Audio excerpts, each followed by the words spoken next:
ih bahasa Jerman tuh susah banget. Gue janji gue nggak akan bergelut lagi sama bahasa Jerman setelah gue lulus gitu.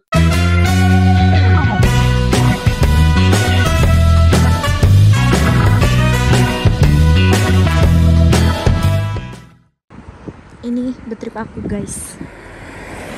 Dari luar emang kecil, tapi ini juga wilayah betripku.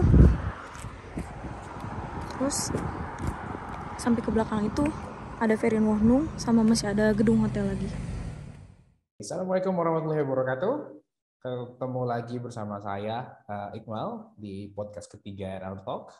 Ya, kali ini seperti biasa saya akan mengundang seseorang alumni dari Russell yang tentunya sudah berada di Jerman, dan alhamdulillah waktunya kita pas untuk hari ini bisa janjian sama dia untuk buat konten khusus di RL Talk ini dengan episode ketiga ini.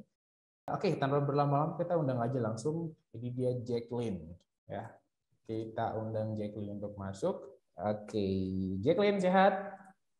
Alhamdulillah, Hera apa kabar? Alhamdulillah baik. Kita berapa tahun ya ketemu? 2019 kan berangkat ya? Iya. 2019, 2 tahun. Her waktu itu nemenin saya ini nggak sih visa? Iya, sama Nada juga. 2020 berarti. Oh iya 2020. Iya, udah kerasa. Setahun tidak bertemu ya. Iya. Menarik. Gimana prawas bildungan di sana? Alhamdulillah sejauh ini aman, ke handle. Masalah mah pasti ada, cuma ke handle selama ini. Masih ada bahagianya. Asik, banyak. Bahagia. Oh, meskipun ada penderitaannya, bahagia tetap jalan ya? Banyak, iya dong. Mantap. Ini kamu lagi libur ya sekarang? Iya, kebetulan hari ini. Biasanya emang weekday itu dia full atau gimana? Weekday itu kesempatan kita buat dapat libur sih Her sebenarnya. Oh, weekend masuk? Kalau weekend justru karena rame, apalagi ini Hauptsaison kan. Summer, jadi udah musim panas, daerahku ini timur, yang laut. Jadi masuk musim panas itu liburan paling banyak ke sini. Coba kita mulai dengan perkenalan dulu biar semuanya tahu siapa itu Jacqueline dan dari mana Anda? Halo semua, nama aku Jacqueline Liu. Umur 19 tahun, September ini 20. Tapi saya nggak mau diaku 20 dulu, masih mau 19. Asal dari Karawang waktu itu, di Russell Sprasiulo cabang Karawang, Perumnas. Rumahnya deketan, jadi tinggal jalan kaki 5 menit nyampe. Sekarang udah dapat place Ausbildung bagian Bundesland Mecklenburg-Vorpommern. Di mana tuh? Kotanya lebih tepatnya di Wismar. Kota utamanya Wismar, tapi masih ke sana sedikit. Jadi Klutz, maksudnya rumah bagian Klutz, tempat kerja bagian Wollenberg, gitu. Jadi berarti terpisah 3 kota gitu. Itu Karawang Barat, Karawang Timur tuh dekatnya. Iya, Karawang Barat, Karawang Timur, Teluk Jambe, gitu loh Her. Perumnas dekatnya gitu, iya, jadi aman. Betul. Menarik sekali ya.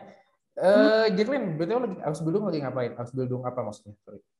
Aku ambil jurusan Hotel Fachfrau di sini. Udah mau masuk tahun kedua. Di hotel. Kenapa nggak restoran waktu itu milihnya? Karena banyaknya kan rata-rata di Ausbildungnya di restoran tuh teman-teman yang lain. Yang justru Jacqueline milih itu buat di hotel. Kenapa tuh? Saya tertarik buat masuk hotel karena menurut saya hotel tuh lebih luas. Jadi di perhotelan tuh kita dalamnya belajar lagi restoran juga, terus belajar lagi resepsionis kan, terus belajar lagi cara housekeeping, cara komunikasi juga gitu. Jadi kalau menurut saya hotel itu lebih dapat ilmunya tuh lebih luas, lebih banyak.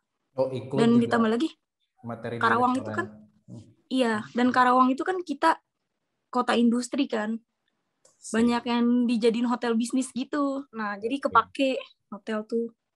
Oh, jadi emang udah dari awal tertarik buat di hotel gitu. Betul. Curiga Tapi betrip saya kebanyakan di restoran kerjanya saya. Berapa orang kamu yang di hotel? Di sini. Yang jadi Ausbildung di hotel? Di betrip saya ya. Yang jadi Ausbildungnya? 4 orang. 1 orang baru lulus Juli kemarin, dan nanti Agustus datang lagi 2. Wah, mantap. Tapi banyak kerjanya di restoran gitu. Iya. Saya juga nggak ngerti. BTW kita mulai dari cerita runut awal dulu ya. Kenapa kamu tertarik buat ikut Ausbildung waktu itu? Mungkin Kenapa sih nggak kepikiran buat kuliah dulu gitu dari awal? Kenapa kamu waktu itu kepikiran buat mutusin Ausbildung gitu? Jadi Apa ceritanya ya? Apa cerita singkatnya? dulu tuh Herudi datang ke sekolah saya. SMA, SMA apa? Saya SMA Negeri 1 Karawang. Oh, Semansa. Semansa kan ada bahasa Jerman di situ. Nah, jadi menurut saya kayaknya Herudi juga nargetin sekolahku kan. Nargetin sekolah saya karena anak-anaknya udah ada yang punya basic bahasa Jerman gitu kan. Nah, saya juga di SMA itu aktif di klub bahasa Jerman. Jadi saya yang mewakili kayak misalkan olimpiade tingkat daerah sama provinsi itu saya yang maju. Nah, terus saya tuh dulu padahal ini mah kemakan omongan sendiri kayaknya. Saya tuh dulu bertekad, bahasa Jerman tuh susah banget. Gua janji gua nggak akan bergelut lagi sama bahasa Jerman setelah gue lulus gitu. Kayak udah bertekad banget gitu, Her. Terus tuh saya tuh mau daftar kuliah nih. Karena di jurusan yang misalkan masuk 10 besar atau ranking teratas itu dapat slot buat masuk ke Universitas Indonesia. Dapat slot seleksi gitu. Dulu nah, saya kebayang mau jurusan apa tuh kalau kuliah? Saya mau ambil sastra Jepang tadinya. Oh, bertolak belakang ya? Iya, jauh banget. Yang penting nggak Jerman aja gitu. Iya, nggak ada. Pokoknya saya nggak mau bergelut sama bahasa Jerman lagi setelah lulus. Tekadnya sih begitu. Nggak lulus, dapat telepon dari teman papa. Papa saya kan waktu itu di Jepang 3 bulan kerja gitu. Dapat telepon dari teman papa. Saya mau kuliahin kamu katanya gitu karena kamu punya basic bahasa Jepang katanya. Saya suka kata dia gitu kan. Kata teman papaku. Siapin dokumennya. Ya udah saya cancel lah tuh PPKB UI. Oke. Karena merasa kayak udah ada terjamin buat ke Jepang nih. Oke. Udah terjamin gitu. Setelah bisa ke Jepang langsung kenapa harus belajar sastra Jepang di sini di Indo gitu maksud saya. Ya ada masalah panjang lah ya, ada masalah yang kayak rumit gitu ya. Berhubungan sama om saya sama tante saya yang kayak jadi penghalangnya gitu. Gak jadilah saya di situ. Saya stres kayak aduh gimana nih masa depan gue udah terlanjur cancel mau masuk UI gitu kan. Terus sama papa saya disuruh masuk BINUS, saya nggak mau gitu kan. Saya nggak mau masuk BINUS ngelihat pergaulannya saudara saya gitu yang misalkan nanti terlalu ngeluarin uang banyak atau gimana. Saya nggak mau nyusahin orang tua saya gitu.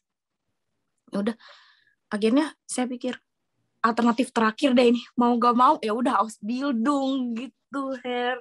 Jadi tidak bergelut lagi sama bahasa Jepang sama bahasa Jerman gitu kan. Ya udah akhirnya coba dulu lah Ausbildung. Pertama-tama saya ngejalaninnya kayak berat banget, kayak tiap hari nangis gitu kan. Kenapa tuh? Karena kamu tuh pengen banget ke Jepang nih gitu dengan ini tiba-tiba sekarang harus balik lagi ke dunia di mana kamu udah janji gue nggak mau bahasa Jepang, mau Jerman lagi gitu. Iya gitu. Saya mikirnya kalau misalkan saya kuliah di Jepang kan berarti saat itu juga saya bisa berangkat gitu. Saya berangkat, terus saya mulai berproses gitu kan. Begitu masuk Ausbildung, awalnya kan kita harus kurs memperdalam bahasa kita gitu kan. Terus ngelihat teman-teman tuh udah pada ospek gitu kuliah. Mereka kok udah mulai berproses, saya belum gitu. Saya masih mundur di belakang mereka katanya. Jadi ya udah, pertama awal-awal sih saya berat jalaninnya dan hampir setiap hari tuh saya nggak pernah belajar, ngerjain PR aja setiap pagi sebelum berangkat kurs baru saya kerjain. Untungnya di SMA saya udah belajar bahasa Jerman, jadi A1 A2 tuh saya nggak ketinggalan. Jadi ya udah dijalanin, udah aman ya gitu. Iya dijalanin dengan berat, kekejar tapi berat gitu. Begitu masuk B1 saya ikhlas, kayak ini mungkin udah jalan saya gitu kan. Setelah Jerman traveling tuh saya mulai ada dorongan, semangat ini mah bentar lagi kan mau berangkat gitu loh. Jadi ya udah di B1 saya fokus, bisa deh. Orang tua dari itu udah nggak ada masalah, maksudnya udah coba ngedukung kamu buat lanjutin aja ini jalan kamu mungkin di bahasa Jerman gini gitu. Semua yang aku pilih sih orang tua dukung, asalkan baik. Mantap. Terus perjuangan di situ buat kamu ngelangkah lagi sampai ke berada di Jerman, pasti kan orang cuma ngelihatnya tuh kamu khusus bahasa Jerman karena mungkin bisa save Jacqueline dia kan udah pernah belajar bahasa Jerman, pantas aja bahasa Jermannya jago gitu. Terus sampai ke kamu berangkat sampai ke Jerman, dan mungkin perjuangan kamu di Jerman juga orang cuma bisa ngelihat, pantas dia jago bahasa Jerman, pantas dia ujian lulus langsung bla bla bla. Padahal ada perjuangan lain yang bahkan kamu sampai nangis tuh di situ kan, ketika awal-awal buat kamu menguatin diri kamu. Itu gimana prosesnya tuh sampai itu pasti sangat-sangat panjang sebenarnya prosesnya. Betul. Bisa share di situ nggak? Gimana? Di awal kan itu udah perjuangan kan, kayak saya ngelawan mental sendiri gitu kan. Nah, begitu lulus, yang nggak segampang itu bisa langsung seneng gitu kan. Perjuangan gue berakhir gitu kan. Justru itu makin panjang tuh situ gitu. Lebih kan? panjang lagi. Ya. Oke, saya lulus misalkan, ujian saya cemerlang gitu kan. Nah terus udah mau nunggu, saat mau nunggu kayak langsung pay buat bisa penurunan fair truck. Maksud saya tuh biar lebih awal, biar makin cepat gitu, makin baik saya berangkat kan. Tiba-tiba bulan Februari kena wabah, kita kena pandemi. Dapat lagi kan, halangan lagi kan, corona. Itu saya tuh sebelum corona udah dapat fair truck. Saya dapat fair truck paling cepat di antara yang lain. Bahkan kamu tuh apply visa waktu itu seminggu sebelum kedutaan tutup ya? Iya, itu Maret kan? Bener kayak masih dikasih jalan banget gitu. Terus kita dapat ujian, kayak bersyukur banget dapat ujian sebelum mulai pandemi. Ngelihat teman-teman yang lain juga ada yang nggak kedapatan kuota kan, keburu pandemi. Jadi dapat laginya nanti, kayak setelah beberapa bulan kemudian baru dapat lagi slot buat ujian. Terus pokoknya semua urusan selesai, baru masuk tuh pandemi corona. Kita pembatasan kan. Kedutaan tutup, dapat kabar kedutaan tutup, Gute juga tutup. Semua jadinya tutup. Tapi waktu itu situasi di kita lagi rame-rame booming-boomingnya tuh si pandemi itu kan. Waktu kamu ke Jerman situasinya gimana? Waktu saya ke Jerman, Jerman udah mulai nggak ada pembatasan gitu, kayak bebas. Jadi di tempat umum, selain di dalam ruangan kayak toko, bis, kereta, itu boleh lepas masker. Jadi udah nggak terlalu parah. Saya kan berangkatnya September. September? Iya, jadi saya tuh harusnya visa saya keluar bulan Maret. Iya benar. Waktu kan nggak ada pemberangkatan ya dari Maret sampai. Nah jadi tuh visa harusnya keluar bulan Maret, jadi diundur 6 bulan setelah saya apply.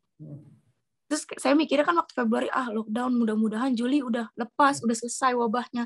Nggak taunya ini pandemi terlama sih yang pernah. Kamu kontrak mulai kapan? Kontrak mulai Juli. Iya Juli, 1 Juli. Harusnya Juni berangkat. Harusnya Juni berangkat.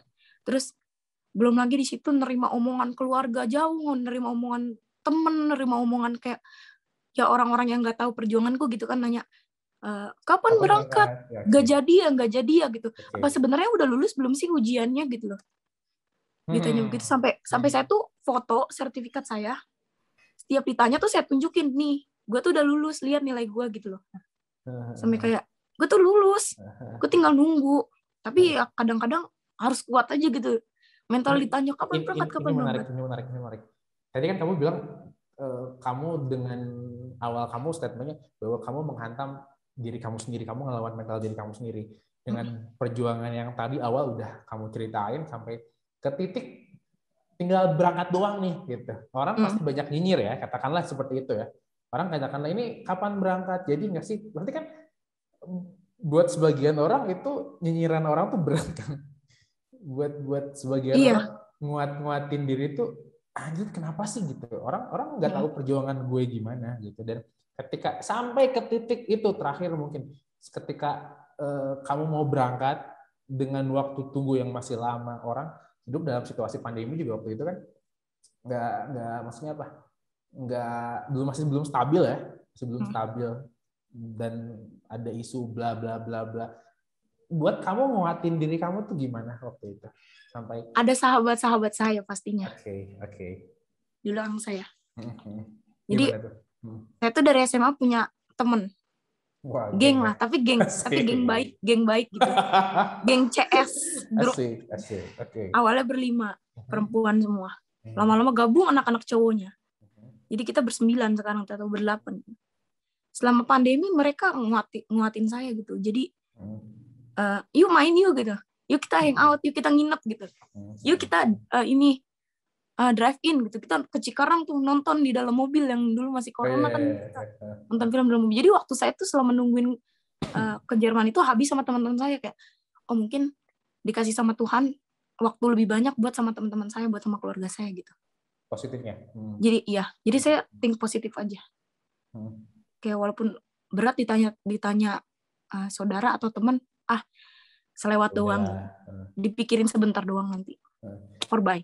Begitu. Tapi ada nggak sih di titik itu kamu tuh bener-bener kayak ngerasa down banget ketika kamu berusaha untuk 90%-nya lah ya buat mikirin gue udah positif aja gitu ya, omongan orang pasti lewat, tapi ada nggak sampai titik kamu di mana ketika kamu berusaha untuk nguatin itu, atau kapanpun ketika kamu berusaha untuk memperjuangkan cita-cita kamu di masa sebelum berangkat ke Jerman itu, kamu sampai di titik ketika awal-awal kan kamu sampai nangis gitu.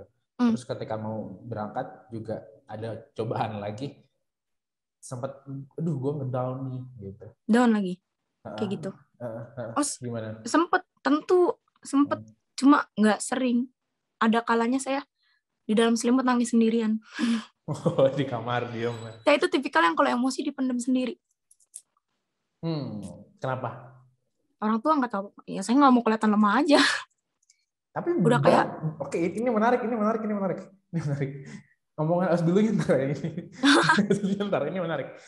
Karena buat sebagian orang itu tuh berat loh gitu untuk mencoba terlihat seolah-olah baik-baik saja gitu kan. Tapi padahal kita tuh di belakang tuh banyak yang nusuk, katakanlah ya, dengan katakanlah kita dalam tanda kutip itu tuh kita ditekan, di pressure gitu, dan pasti berat gitu. Tapi dengan kamu tadi bilang bahwa kuat, dengan kita coba untuk gali lebih jauh lagi. Kenapa sih kamu pengen seperti itu? Kamu supaya lebih kuat dibanding orang yang lihat gitu, dibanding orang yang nyangka Jacqueline apa sih gitu. Cuma kamu bisa ngebuktiin untuk kamu bisa ngebuktiin itu gimana gitu. Sebenarnya ini udah kayak watak sebagian besar anak sulung sih, Her. Jadi biasa anak pertama tuh punya sifat yang keras kayak gini. Kayak punya sifat yang merasa selalu jadi defense buat orang-orang. Kayak kalau misalkan gue lemah, gimana ya nanti yang orang yang gue lindungin gitu loh. Oke. Jadi kalau orang yang kalau emosi, kalau sedih tuh dipendam sendiri, kayak sampai sakit gitu. Wah, ini dalam sih. Deep sekali ini. Tapi pernah nggak sih kamu nyampe satu titik di mana kamu tuh sampai boom banget gitu, bahwa kamu nggak bisa ngontrol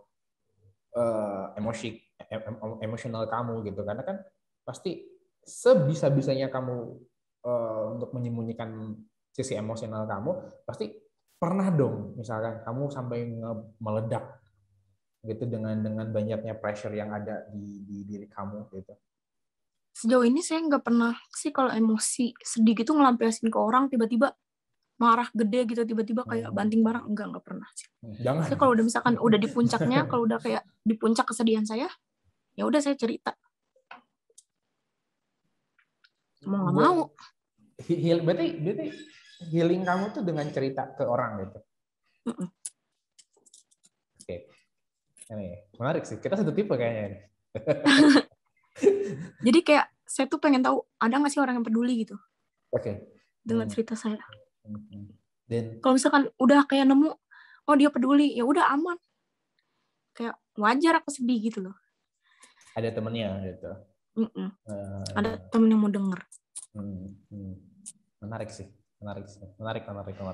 Karena buat nggak semua orang sih bisa kayak gitu sebenarnya kan gitu. Buat orang berusaha untuk memperlihatkan sisi baiknya aja gitu, maksudnya sisi banyak sisi positif, dan orang pun sebenarnya cuma bisa ngelihat dari covernya aja bahwa kamu di Jerman dengan Gak pernah kayaknya sedih, enak, kayak gak pernah sedih. bahagia banget gitu hidupnya. Taunya Emang, gitu dengan Ausbildung kan pressure-nya gitulah ya, keras, iya. gitu. Beban sekali buat mental gitu. Harus kuat. Apalagi dulu orang ngomong kayak, emang bisa di Jerman gitu. Dikirain saya tuh orangnya karena kecil kali badannya. Jadi tuh kayak apa-apa tuh nggak bisa gitu sendiri, nggak bisa mandiri. Kayak emang bisa di Jerman, nanti nggak ada mama lu, nggak ada yang masak ya. Ternyata di sini saya jago masak. Saya belajar ya kan. Terus lebih mandiri juga. Kayak emang saya tahu di sini tuh keras, tapi kan karena keras makanya saya belajar. Yang orang lihat tuh saya enak, bahagia, duit banyak gitu. Terus orang juga mandangnya saya tuh selama ini happy virus gitu. Jadi saya tuh hobinya tuh ngelucu aja. Ngelucu bikin orang ketawa gitu. Padahal itu mungkin cara saya buat nutupin kesedihan gitu atau beban atau emosi gitu kan. Tapi dengan kamu Ausbildung udah setahun lebih nih ya berarti ya. Hampir setahun ya malah kalau 2020 ya. Iya, nanti September Agustus. Ini tahun kedua. Agustus berarti. Dengan tingkat katakanlah pressure kamu yang makin tinggi gitu di setahun pertama Ausbildung ini, dan apa sih yang bisa kamu pelajarin dengan 1 tahun pertama kamu Ausbildung dengan pressure yang begitu tinggi, apalagi di usia yang notabene masuk ke masih 19 ya, masih 19 tahun ya. Jadi masih 19 tahun. Jadi sampai kapanpun kalau itu jadi masih 19 tahun. Ya, 19 tahun ya. Saya masih belum mau kepala 2. Oh, siap. Jadi dengan cerita yang kamu punya sampai sekarang gitu, tahun kamu Ausbildung itu, dan pressure yang tadi kamu ceritain sana sini gitu. Apa sih yang bisa kamu dapetin di situ? Yang pertama ini, hal pertama yang aku pelajari itu karakter orang. Jadi gimana? Orang itu punya karakter yang beda-beda. Kita nggak bisa mengendalikan orang untuk mempunyai karakter sesuai dengan kehendak kita. Setuju. Begitu saya datang, yang saya tahu orang itu suka sama saya gitu, kayak senang. Jadi homogen aja semuanya ya. Iya, easy going. Iya, begitu sama saya tuh orang tuh easy going gitu, mudah tertawa. Begitu nyampe ternyata wataknya beda-beda, ada yang nggak bisa bercanda, ada yang temperamen, ada yang emang suka bercanda gitu kan. Jadi kita harus kenalin karakter orang-orangnya di sini. Aku belajar kayak mengenal karakter, kayak misalkan, oh bos itu gini ya, dia nggak suka kalau saya begini, jadi saya nggak boleh begini gitu. Apalagi begitu masuk dunia kerja, ini baru banget buat saya. Seumur hidup pertama kali saya masuk dunia kerja gitu. Nah, ya udah saya ini di sini baru masuk dunia kerja. Terus begitu masuk dunia kerja, bahasanya juga bukan bahasa Indonesia, bukan bahasa Inggris lagi, bahasanya bahasa Jerman. Ya kan? Bahasa Jerman. Kayak pertama tuh si bos ngomong, padahal bos tuh ngomongnya tuh mudah gitu. Dia minta apa sih, sampai nanya lagi ke kakak kelas, kak temenin dulu kak, ini si bos minta apa gitu. Sampai kayak di sekolah, lebih berat lagi di sekolah kan, bahasa Jerman itu lebih berat lagi, karena kan kita belajar. Bukan kayak Einfach disuruh-suruh, tapi belajar. Tapi dari sekolah, itu belajar bahasa Jermannya kayak lebih intens. Nanti balik ke tempat kerja, kayak dengar bos ngomong tuh lebih mudah. Nanti pas datang lagi ke sekolah, lebih susah lagi, nanti balik ke tempat kerja lebih mudah lagi. Gitu. Jadi, yang saya dapetin ilmu bahasanya yang pasti, sama mengenal karakter orang. Terus yang ketiga, belajar melatih kesabaran. Belajar melatih kesabaran. Yang keempat, belajar mandiri. Belajar mandiri. 4 plusnya belajar cari duit. Mengumpulkan uang lebih tepatnya. Iya, betul. Menabung. Lebih tepatnya kayak manage keuangan. Biasanya di Indo kan, mama yang atur, aku mau jajan tinggal minta. Sekarang harus mikir. Ini kalau misalkan dikirim ke Indo, yang dipakai buat di sini kira-kira harus berapa budgetnya? Apa sih poin-poin yang paling inti gitu katakanlah ya, gitu. Itu juga tadi poin-poin yang 5 poin yang tadi kamu sebut itu poin inti juga. Tapi yang bikin Jacqueline jadi seorang Jacqueline yang berbeda dari Jacqueline yang di Karawang di Indonesia sampai Jacqueline sekarang yang ada di Jerman, apa yang bikin diri kamu beda di situ? Ya kalau misalkan yang bikin aku jadi lebih kuat gitu kan, yang misalkan yang dulu di Karawang tuh yang cuma saya tahu tuh cuma hangout, jalan-jalan sama temen, ngabisin duit, gitu kan, manja, kayak minta-minta uang ke orang tua, kayak masih jadi beban keluarga gitu, BBN keluarga, ibaratnya tuh title-nya dulu tuh. Nah sekarang saya kerja, terus sekolah. Yang paling berharga itu intinya nyari uang tuh nggak gampang gitu. Mencari uang itu tidak mudah. Kayak ini tenagaku dipakai nih. Baru masuk 8 jam langsung. Belum biasa kan, kaki pegel. Kan, dan udah gitu jauh dari orang tua. Yang bikin sebenarnya orang tua juga udah nanemin saya punya mental yang kuat gitu, Her. Buat sendiri. Jadi saya tuh dari kecil nggak pernah dididik dengan cara kayak dimanja. Sayang mau apa gitu, nggak pernah. Itu saya tuh didiknya lebih tepatnya kayak ya udah gitu. Lu jadi perempuan harus serba bisa. Apapun lu harus bisa. Silakan, lu mau apa? Lu mau les apa, gue lesin. Tapi lu tuh jadi perempuan tuh harus multi talent, harus serba bisa semuanya gitu lah. Jadi orang tua saya tuh seambisius itu. Orang tua saya tuh seambisius itu. Dulu saya masih umur 5 tahun, TKB, masuk kelas 1. Saya udah dilesin renang, saya dilesin piano, saya dilesin sempoa, saya dilesin matematika, saya dilesin bahasa Inggris, saya dilesin bahasa Mandarin. Belum lagi bimbel sekolah. Jadi 7 hari itu saya full dilesin. Saya full dilesin, kayak hampir gak pernah ada waktu anak-anak gitu kayak buat full bermain. Saya juga kan les renang, jadi kesempatan bermain saya itu sebenarnya cuma di les renang. Saya berenang gitu kan, les renang. Kamu bisa interaksinya berarti di situ, main sama teman-teman. Oke. Saya les renang dan sampai gede, Her. Jadi ayah saya juga orangnya kayak ambisius. Dulu kelas 1 SD nilai matematika dikte dapat 6, padahal itu cuma latihan. Saya disetrap di depan di depan TV kayak. Awas ya nilai jelek lagi gitu. Jadi sampai gede tuh otak saya tuh terambisius sama nilai gitu. Pokoknya nilai gue tuh harus bagus terus, record gue nggak boleh jelek gitu. Sampai kayak lulus SMA. Lulus SMA tes di Gute juga ayah saya kurang puas sama nilai lesson saya. Iya sih nilai. Nilai lesson saya emang agak jelek. Jadi tuh pokoknya saya pun akan ngejar apapun asal saya dapat pujian dari ayah saya, dapat apresiasi dari ayah gitu kayak. Bagus, pinter, harus sampai digituin. Jadi setelah itu saya udah terbiasa melatih diri sendiri gitu buat lebih baik lagi. Begitu. Saya nggak pernah dimanja kayak, mau apa, mau makan apa nanti dibeliin ya. Kalau misalkan mau gitu, ranking dulu. 3 besar dulu. Feedback ya, ada feedback ya. Artinya impact jadi, satu sama lain. Sesuatu yang bisa saya dapat itu berharga. Harus diperjuangin dulu buat dapetin itu gitu ya. Menarik. Ini bisa panjang sih ngobrol nih. Tapi mau nyinggung dikit. Jadi kan dengan bentuk perlakuan orang tua kamu yang sampai katakanlah mereka memperlakukan kamu dengan tanda sayang mereka dalam artian kamu harus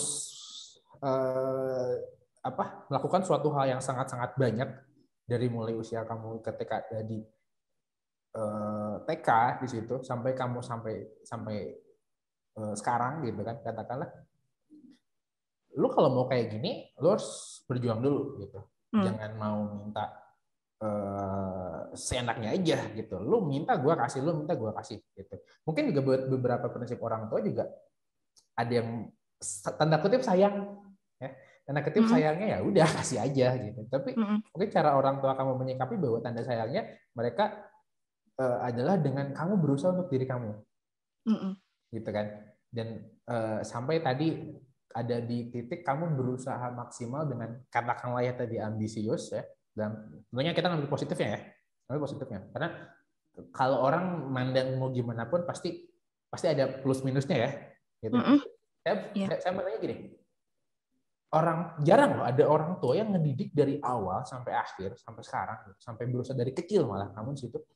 Dengan meskipun kamu harus mengorbankan waktu main kamu di situ, tapi sampai ada titik kamu bisa berpikir, gitu loh kan? Kebayang nggak? Iya. Sampai benar-benar kamu ngebentuk bahwa pola pikir kamu tuh harus seperti ini. Dan itu wah gila, itu keren banget. Karena jarang loh ada orang yang misalkan ketika mereka harus dididik bahwa gini-gini, bisa aja mungkin kamu dengan pola didikan orang tua seperti itu, kamu berpikir, kenapa sih orang tua gue kayak gini? Gue tuh pengen bebas bla bla bla. Tapi kamu ada pada titik di mana kamu tuh ngebentuk, wah gue harus mandiri. Apa-apa kamu harus berjuang gitu kan. Bersyukur ya, saya nggak mikir kayak, oh orang tua saya nge-push ini kayak maksain banget gitu, anaknya nggak bisa ini, dilesin gitu kan. Saya tuh malah mikirnya, oh orang tua saya tuh dulu ngelesin semuanya ini, supaya saya bisa milih sebenarnya saya ini skillnya ada di mana, bakat dasar saya ada di mana, gitu kan. Ternyata pas dilesin, bakat saya ada di piano. Ada di piano, dan di tempat les sempoa saya, itu tuh waktu itu, saya ngeliat di kelas sebelah, lesnya les mewarnai. Akhirnya, menggambarlah saya, nyoba. Ternyata, di situ mama saya lihat bakat saya itu di menggambar, di seni rupa dan di seni musik. Gitu. Oh, lanjutlah pianonya jadinya waktu itu. Jadi les paling lama sih sebenarnya renang tuh sebenarnya buat bermain juga, supaya bisa kayak belajarnya sambil bermain gitu. Dan dilesin juga piano. Tapi karena waktu itu masuk SD, mulai sibuk, berhenti les pianonya. Kayak gitu. Oh, anak saya bakatnya di sini gitu. Sempoa sampai kelas 2 SD berhenti. Cuma bahasa Inggris, matematika itu wajib. Karena kan pelajaran sekolah kan, dilesin. Kita butuh terus gitu ya. Iya. Ini gokil sih. Tapi ngomong-ngomong soal uang nih, worth it nggak sih buat Ausbildung di hotel? Buat tripku ya? Kalau dari buat tripku ya. Ya, gimana? Worth banget. Worth banget. Karena saya tuh, bos saya itu kalau masalah finance, kalau masalah uang, ngasihnya jor-joran kayak, ambil gitu. Kayak aku tuh di sini nggak kekurangan kalau dari segi uang. Cuma waktu kekurangan banget. Nah ini tuh, saya tuh seminggu bisa dikasih uang 2 kali. Kurang lebih 80 euro. Paling banyak tuh dikasih 100 euro seminggu. Maksimum seminggu. Di luar dari gaji? Di luar dari gaji, di luar dari Trinkgeld. Wow, nice. Trinkgeld dapat lagi. Gaji berapa sebulan? Bersih ya. Aku bersih 510. Wah, itu bisa dibayangkan ya. Buat yang nonton, itu bisa dibayangkan. 510. Trinkgeld sebulan bisa dapat 300 sampai 400. Wah, gokil sih. Besar. Terus kadang-kadang bos ngasih lagi. Paling kecil 25 euro ngasih. Sekali. Nih ya, karena kalian hari ini udah rajin banget kerjanya katanya. Tamu-tamu senang gitu. Pokoknya di mata bos asal kita kelihatan kerja udah dibilang rajin. Langsung dikasih duit nanti pulangnya. Oke. Ini penting. Ini penting nih. Dengan tadi kan kamu bilang uang nggak ada masalah buat kamu, gitu. Tapi waktu yang jadi masalah buat kamu sebenarnya di situ. Dan pernah nggak sih kamu coba untuk kamu punya rasa iri, katakanlah ya, iri karena lu punya duit tapi lu nggak punya waktu.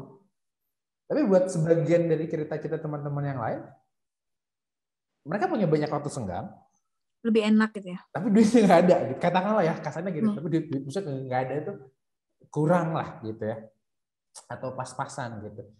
Gimana perasaan kamu waktu masa-masa itu atau sekarang ini ketika orang punya kebebasan, punya waktu, tapi dengan keterbatasan itu gitu. Maksudnya pasti dong, apakah kamu pernah compare hal-hal seperti itu gitu atau gimana? Saya sejauh ini hidup saya lebih kayak ngerasa bersyukur dibanding orang yang dapat betrip mereka gitu. Oke. Seriusan Her. Jadi teman saya ada yang dapat satu betrip A misalkan. Betrip A. Jangan dibilang. Waktu tersita duit pun nggak ada. Jadi jam dia sekolah, yang kita kan bentar lagi tuition proof Her. Harusnya sekolah tuh lebih intens, kita belajar gitu kan, belajar dikebut. Dikebut, praktek. Betripnya nggak mau dia sekolah.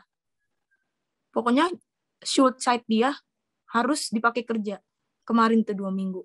Jadi dia nggak dapat praktek. Kita praktek latihan kayak Tis Eindeken gitu buat Frustuk. Dia nggak belajar. Dia sampai mikir, duh, aing kumahannya engke tuition proofung mana betrip nggak ngizinin lagi make meja, make ruangan buat latihan. Enggak dimodalin tis deke kayak gitu, Her. Terus lu tuh kerja sebanyak itu tuh lu tuh digaji nggak sih? Dikasih duit lagi nggak sih? Boro-boro seneng gitu. Jadi waktu tersita duit pun nggak ada gitu. Terus dapat ringkat juga boro-boro, orang gua tuh bagiannya keseringan etage katanya. Gua tuh keseringan tuh housekeeping katanya. Housekeeping tuh nggak dapat ringgit kan. Karena sebelum tamu check-in kita kerjanya. Terus sekalinya ini bartender katanya. Kalau misalkan nggak etage. Jadi bartender dia tuh sistem betripnya kayaknya tringgitnya tuh di saku masing-masing, nggak dikumpulin dibagi rata gitu. Di saku masing-masing. Jadinya dia nggak dapet. Terus ada juga yang emang waktu kesita tapi beda dikit sama saya gitu, duit nggak ada.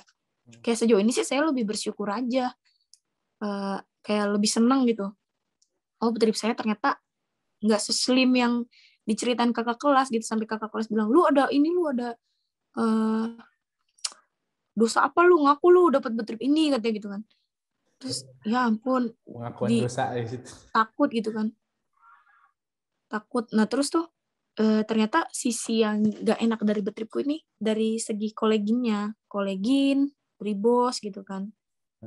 Ya tapi kan kembali lagi ke karakter. Kalau kita kenal karakter mereka, ya mereka juga bisa jadi ngerti kita gitu. Gak semua perlakuan orang itu tuh sama. Misalkan mungkin aja perlakuan ke si A ini jelek, perlakuan ke kita itu kan belum tentu jelek juga gitu kan. Bergantung kita menghadapinya gimana. Begitu sejauh ini sih saya lebih bersyukur. Tadi kan poin yang suka-suka tuh gitu. Coba silakan ceritakan poin yang dukanya selama sebelum. Poin duka betrip nih ya. Wow. Bos saya. Jadi tuh kita nggak ada bos kamu kan di situ. Oh iya, satu lagi sisi positif betripku ya. Satu lagi, kita nggak perlu bayar tiket. Kita nggak perlu bayar tiket pesawat. Gitu. Jadi duit saya ada potongan yang 800 euro itu. Duit saya nggak dipotong tiket pesawat. Betrip saya baiknya gitu. Nama betrip kamu apa? Feriendorf an der Ostsee. Feriendorf. Oke. Jadi lebih ke Ferienwohnung, kayak Familienwohnung gitu. Jadi buat nginep keluarga, liburan, villa gitu kan. Villa tepi pantai gitulah. Menarik. Kita nggak perlu bayar tiket pesawat. Jadi yang penting syaratnya kita sampai lulus stay di situ. Karena kalau misalkan nggak lulus, misalkan kena problem gitu, pergi ada kayak kakak kelasku satu orang pergi, alasan ibunya emang sakit parah ya mau gimana, itu udah alasan terkuat, dia anak satu-satunya dan dia udah nggak ada ayahnya cerai sama ibunya kena kanker payudara. Jadi itu udah masalah berat yang kayak betrip pun sebenarnya nggak berhak ngehalangin buat pergi. Ya udah dia bayar tiket pesawat aja. Kalau nggak salah 600 euro, dia nggak denda 30 juta. Karena emang udah alasan termasuk akal sih. Ya. Alasan paling benar gitu. Ya. Yang logis, bukan perkara lain ya. Iya, jadi itu positifnya. Betripku nggak perlu bayar tiket pesawat, guys. Nggak perlu bayar tiket pesawat, duitnya juga kenceng, cuma waktunya aja. Waktu sama kolegin aku nih. Kolegin aku cuma sekarang lagi sakit, jadi aku lagi santai kerjanya, lagi enak. Terus ini betrip impian kayaknya ini. Semua orang ada satu kolegin yang ingin dimusnahkan gitu oleh para acubi, itu rasanya tuh kayak Lu tuh resign, ayo lu resign gitu. Tapi pasti ada lah ya sisi enaknya gimana, gak enaknya gimana gitu. Enaknya asal nggak kerja sama dia, udah enak banget. Top dah. Top banget nggak kerja sama dia tuh. Aman ya, sejahtera. Dukanya di situ. Si kolegin itu keras kepala. Kolegin itu keras kepala. Aku pernah kayak naas banget kebagian megang fire sama dia. Dia penanggung jawab fire. Dia doce, perempuan. Nah dia tuh pemegang di waktu itu tanggung jawab fire. Dan aku disuruh jadi tangan kanannya di satu fire. Well, emang cuma 31 orang ya, cuma 31 orang emang. Tapi dia tuh sebenarnya ngapain sih? Dia nggak ngapa-ngapain ya. Jadi dia heboh sendiri. Dia yang ngisi air ke servis yang buat prasmanan, tahu kan? Dia yang ngisi air hangat. Dia yang buat buffet, sama dia harusnya kan bakar brand paste kan. Nah si airnya itu dia yang isi sendiri, terlalu sedikit. Marah-marahnya ke saya ya. Das Wasser ist zu wenig, katanya. Loh kok marah-marah ke gua? Lalu yang ngelakuin sendiri, kataku.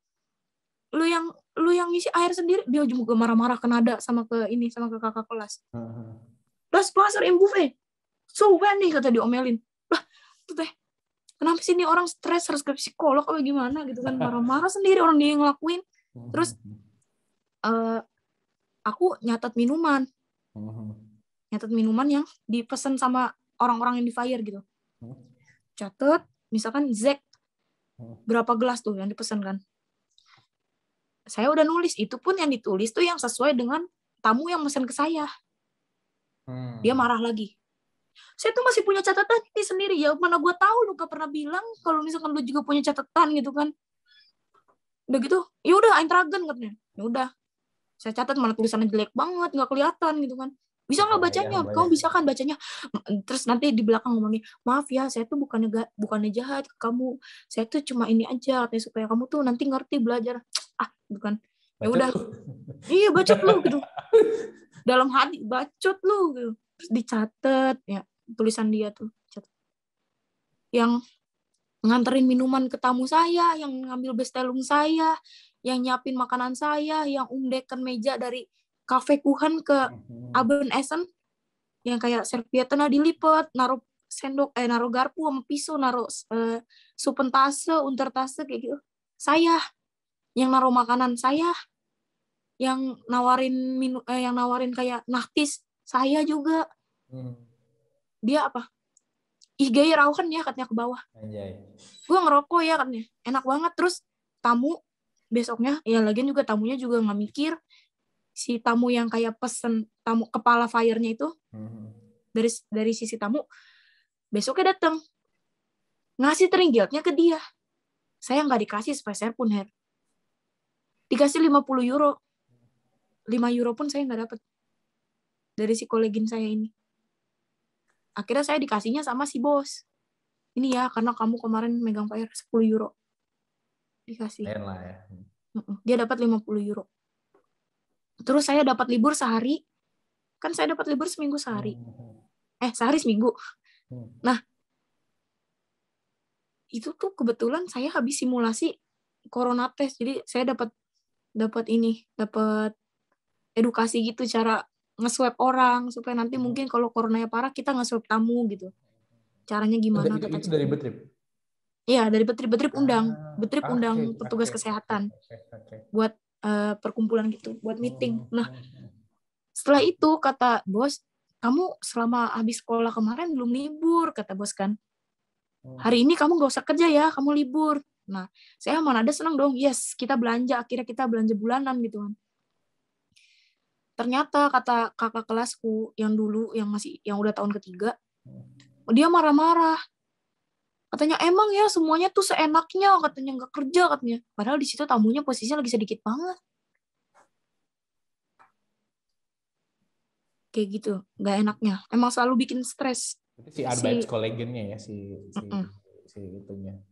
Iya, yang sisi jelek yang kedua, dukanya nih. Panjang. Si Betrip ini nggak punya sistem, Her. Maksudnya?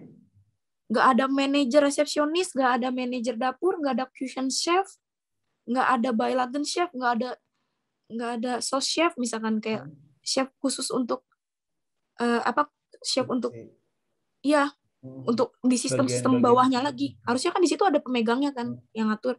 Beilagen juga harus ada Beilagen koh yang masak buat Beilage. Jadi si koki buat masakan utama itu nggak boleh diganggu gugat harusnya. Kayak biar dia tuh fokus ke itu aja. Nggak ada. Ini satu dapur cuma 2 orang. Oh, dengan tamu yang Banyak banyak. banget. Koh sama asistennya. Dia juga nggak punya manajer buat lager gitu, manajer buat magazin kayak penyimpanan. Itu yang hitung resepsionis, jadinya. Kalau inuan lah ya. Iya, sistemnya ini tuh keluarga, jadinya tuh hotel keluarga. Karena mungkin sistem ini hotel keluarga gitu ya, bukan trip yang udah satu firman itu gitu ya. Iya, bukan company. Iya, jadi ini tuh dipegangnya sama si nenek, sama si kakek, sama si anaknya si bos, 3 anaknya. Yang satu ngurusin sistem agrikultur sama si cucu. Cucu ini umurnya di bawahku. Kalau milih jadwal seenaknya. Di jadwal kerang 4 hari kerang, padahal apa lagi ke Hamburg, lagi clubbing, lagi ke pantai gitu jalan-jalan tuh kemarin 3 hari berturut-turut ngupload story di Instagram. Saya lihat dong, ya kan? Dia tuh kerang tapi dia tuh nunjukin gitu, gue tuh lagi ngapain.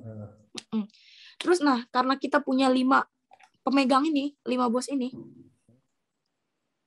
Cufil chef katanya mah, kata kakak kelasku. Yang satu standarnya begini, mintanya ini. Nanti udah ngelihat kita ngerjain sesuai sama permintaan si A, si B, si C, si D, si E minta yang beda. Ini tuh nggak boleh begini, harusnya begini. Nanti yang lain, ini tuh harusnya begini, ini tuh harusnya begini. Jadi standar mereka tuh beda-beda. Mereka tuh maunya tuh beda-beda. Kayak kemarin ribut masalah ini, meja buffet. Meja buffet katanya cukup dikasih servietan kecil aja. Istrinya si bos yang anaknya marah. Ini tuh harus pakai tisdeke. Kayak gitu. Aduh, berarti. Jadi kita serba salah gitu posisinya.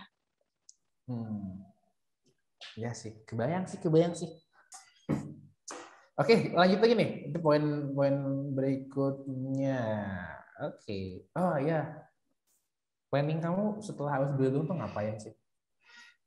Mau balik kayak di Rockmeldo, kayak di Motivation Schreiber, balik ke Indonesia. Atau mau ngapain dulu di Jerman atau gimana? Saya mau sebenarnya ada rencana mau kuliah. Lanjut lagi kuliah nanti. Rencana mau kuliah, terus aku belajar lagi sih. Lebih tepatnya kan belajar lagi Deutsch kan, sampai C1 mungkin. Nah sambil belajar ini, saya ada rencana mau ke Hamburg, lanjut kerja dulu sementara. Di hotel? Iya, di hotel. Okay. Janjian sama teman yang mau bareng di Hamburg. Tapi dari LR juga? Iya, dari Dirsel juga. Siapa? Ada Gilang. Temen. Gilang. Gilang. Gilang. Bareng kita. Gilang Rangga ya? Gilang, kamu jadikan bareng sama aku. Kudu jadi. Nonton ya videonya. Kita doain ya. Mudah-mudahan jadi kalian. Tapi kalau kamu kuliah nih mau ngambil apa rencana? Aku mau ngambil apa sih namanya? Komunikasi visual. Itu desain komunikasi visual. Oh, di kafe. Saya kan suka banget gambar. Oh iya. Karena kalau ngambil jurusan musik klasik kan nggak mungkin. Tapi udah kebayang nggak sih itu mau di mana? Di uni mana gitu? Nggak tahu, belum kepikiran, Her. Yang penting tuh saya tuh dapat dulu nih C1. Kayak nyampe nggak nih gitu. Nyampe lah pasti kalau itu mah. Yang penting terus di up lagi si bahasanya. Soalnya teman saya udah ada yang dapet kan di kelas kuliah di Univ di München sama di Rostock dapat 2 teknik lagi kan. Itu tuh saya nanya, susah nggak? Gak terlalu susah kata dia ngomongnya. Gak terlalu susah nih, aku udah pass yang C1 kata dia. Cuma syaratnya kalau yang kayak dari Jerman gitu, kita udah stay di Jerman, mau kuliah, di rekening kita harus ada saldo 10.000 euro. 10.000 ya, sekarang 10.000, dulu 8.000. 10.000 katanya. Nanti dibantu deh, kamu keep in touch aja sama aku katanya, kayak keep contact, jangan lost. Nanti dibantuin gitu cara-caranya kalau kamu mau kuliah ada gitu. Jadi kayak ketemu lagi orang baik gitu. Di sini tuh banyak orang baik gitu loh. Nggak kayak orang-orang bilang di Jerman tuh rasis loh, gini loh, gitu loh gitu. Enggak tuh. Kayak di sini masih ada orang baik. Orang mungkin bilangnya gini, yang dulu sering tuh orang-orang Eropa, orang-orang Jerman, orang-orang luar ya kata-kata. Mereka tuh individualistis. Nah, ya udah sendiri. Gitu, kan? Sendiri. Tapi konteksnya gini, sendiri-sendiri itu bukan, atau individualistis itu bukan artinya egois. Tapi mereka tuh emang tanggung jawab sama diri mereka masing-masing. Iya. Gitu kan? Bukan katakanlah ya karena tadi bahasan kita dari awal, orang tuh cuma lihat dari covernya aja. Orang tuh nggak tahu situasi yang sebenarnya seperti apa gitu. Saya berencana, Tuhan menentukan. Netizen berkomentar gitu. Sekarang netizen masuk ya. Iya dong. Masuk peran ya, dapat. Harus gitu. Karena hidup kita tuh nggak akan lebih jauh dari netizen. Aduh, ini nggak kerasa banget nih. Ini oke. Ada yang mau kamu sampaikan dulu nggak? Kira-kira saya udah nggak kebayang lagi ngobrol apa. Ini barangkali ada adik-adik kelas yang mau fight ke ujian. Mungkin kasih pesan aja ya. Boleh. Ya, pesannya sih jangan nyerah. Hai adik-adik atau teman seangkatan yang belum berangkat ataupun yang masih baru mau ujian. Pesan dari aku dari jauh, jangan nyerah sama keadaan ini. Tagar pesan dari Jacqueline. Iya, pesan kakak Jacqueline. Kalau di kita kan ingat pesan ibu. Nah, ini kan ingat pesan Jacqueline. Pesan kakak Jacqueline. Jangan nyerah sama keadaan, berusaha, jangan males. Soalnya sebenarnya saya tuh ambisius tuh modal ambisius doang. Saya tuh anaknya males banget. Apalagi masalah belajar. Boleh tanya deh Fromaya. Aduh, udah Jacqueline mau tanya, males banget. Orang semua pada masuk ke kurs, buka buku. Misalkan dikasih tahu dari kemarin. Besok kita network ya, kata Fromaya. Tahu kan network yang itu hubungan gitu kan, latihan. Ya, bab ini habis, kita terakhir ulangan gitu. Semua pada buka buku ngapalin. Saya ngapain? Buka HP, main Mario Kart, tiduran. Main game gitu. Gak ada belajar. Jacqueline baca, males bro gitu. Pokoknya yang nggak bisa diatur lah ya. Fromaya yang tahu semua. Pokoknya saya tuh anaknya males banget. Baca buku nggak mau gitu kan. Terus kalau ngerjain ulangan, kalau yang bacaannya panjang gak saya baca, ngasal ngisinya gitu. Pokoknya aduh, parah banget. Makanya lesson saya nilai jelek. Lesson saya tuh pas-pasan. Pokoknya jangan ditiru sifat saya yang jelek itu, nanti soalnya kalian sendiri yang dapat hasilnya. Semangat terus. Ya intinya jangan terlalu dengerin apa kata orang, karena yang nanti tuh yang berpengaruh buat hidup kamu tuh sebenarnya bukan orang lain, tapi keputusan diri kamu sendiri. Gitu. Mental harus kuat, dikuatin dari sekarang sebelum berangkat. Karena kalian di sini bakal survive lebih keras lagi tanpa orang tua, tanpa keluarga, tanpa teman-teman dekat mungkin. Kalian akan mengenal orang baru. Terus belajar sabar, kendalikan emosi, jangan gampang marah. Intinya nanti pas mau ujian tuh semangat, banyak latihan, apalagi sprehen, bikin formula dari sekarang, dilatih, ngomongnya itu lagi aja terus, pakainya itu lagi, supaya nanti pas di ujian itu lancar di luar kepala ngomongnya. Jacqueline, thank you banget ini udah join ke di hari ini yang sangat-sangat super ngedadak ya. You're welcome here. Cuma ini gokil, ini pembahasannya keren sih. Ini wah, deep talk banget sih, kita dapat deep talknya di situ sih. Thank you juga loh. Aku diundang. Harus dong. Ini harus nih, karena Sebenarnya gini sih, orang-orang yang lagi santai siapa aja. join yuk gitu. Kita ngobrol ngapain kayak gitu, obrolannya gitu. Cuma yang poin tadi Podcast online. Enggak, poin-poin yang saya dapat tuh, karena saya jarang bisa ngobrol di vlog sama orang gitu. Nggak semua orang itu. Pas poin yang kamu ceritain, nyinggung beberapa hal itu, wah ini keren nih gitu yang dia beli. Ini konten yang paling berfaedah. Thank you. Konten berfaedah. Maaf yang lain. Gitu. Aduh, menarik. Maaf yang lain skip dulu. Oke, jadi terakhir mungkin kalau ada orang yang mau nanya atau apa, promoin dong Instagramnya. Instagram saya? Ya dong, biar. Jadi malu. Harus dong. Kalau misalkan ada yang mau ditanyain atau mau di-share pengalamanku buat dijadiin pelajaran kalian, bisa follow Instagram aku, pantengin aja @JACKLYN @Jacqueline_Liu LIU89. Oke, berarti Instagram aku ya. JACKLYN JACKLYN_Liu89. 89. Jadi kalau mau yang nanya-nanya, mau apa? Silakan. Kak Jacqueline share lagi dong gitu. Tagar tadi, ingat pesan Kak Jacqueline. Mau ngajak mabar Mobile Legends juga boleh. Ya, jadi intinya itu sih. Jadi nyari teman buat mabar gitu. Mobile Legends bahkan ya, bisa diatur. Betul. Nanti dihubungi ya langsung ke Jacqueline, jangan sama saya dulu. Langsung aja gitu. Mau ID DM. Langsung promosi dia gitu. Yang penting ada temen ya mainnya. Oke, Jacqueline, sekali lagi thank you banget ya udah join. Silakan menikmati. Berarti jam berapa sih itu ya? Jam 10 ya? Jam 10 di sini. Silakan menikmati waktu liburnya. Sisa berapa Terima jam kasih. lagi? Ya, mudah-mudahan sehat selalu, lancar terus ya di sana ya.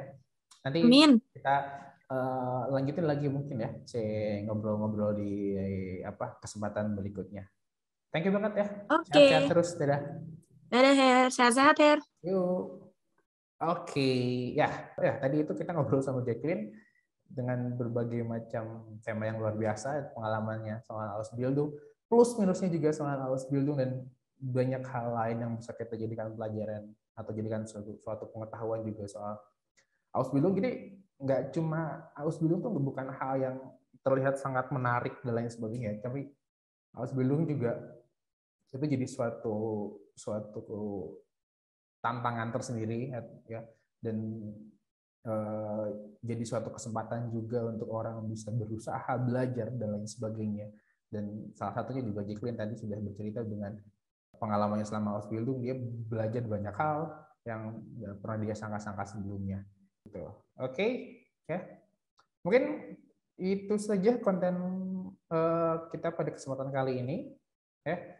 Jangan lupa untuk tonton terus video kita selanjutnya, cek terus Instagram kita @rudolf_sprachschule, dan komen apapun ya, maksudnya kalau kalian punya ide, pengen ngundang siapa, pengen kita cerita tentang apa, jangan lupa komen di kolom komentar kita, dan pastinya tentunya subscribe YouTube-nya Rudolf_sprachschule buat dapat notifikasi tentang video-video terbaru dari kita semua. Oke. Terima kasih ya, saya Iqmal, pamit undur diri. Sampai jumpa di kesempatan RL Talk berikutnya. Assalamualaikum warahmatullahi wabarakatuh.